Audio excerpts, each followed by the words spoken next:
अश्लीलता को कड़ा विरोध। ए विरोध पुणी जनकर नुहे समग्र युव समाजर जार मंग धरी मंगुआल साजिछन्ते एकाम्र विधायक बाबू सिंह।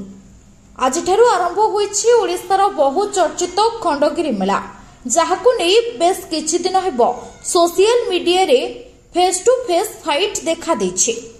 खंडगिरी मेले रे मुख्य आकर्षण साजिथिबा यात्रा को नेई एई विवाद देखा देछि। विगत दिन मानकरे विभिन्न यात्रा पार्टी रे अश्लील आइटम डांस रो वीडियो सोशल मीडिया रे भाइराल हेबा परे चलित वर्ष खंडगिरी मेला को आइटम डांसर निशा महाराणा, रानी प्रियदर्शिनी और साहू भाउजों को बैन करा जायछि।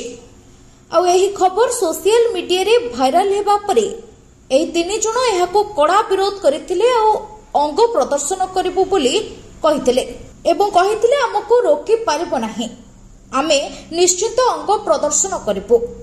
जहाकु नेई एकाम्र विधायक बाबू सिंह प्रस्तुत करिसंती ठेंगा बाहिनी आ कहिसंती काहाकु भी छड़ा जीवनी। जे भी अश्लीलतार इंगित प्रदर्शन करिबो ताकु कड़ा विरोध करा जिवो।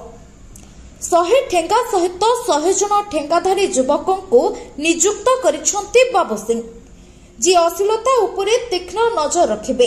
किंतु एठी कथा उठुछि अश्लीलता को विरोध करबा तो ठीक, किंतु ठेंगा बाड़ीर सहारा नै आईन को हाथ को नेबा कोन सुचाउछि?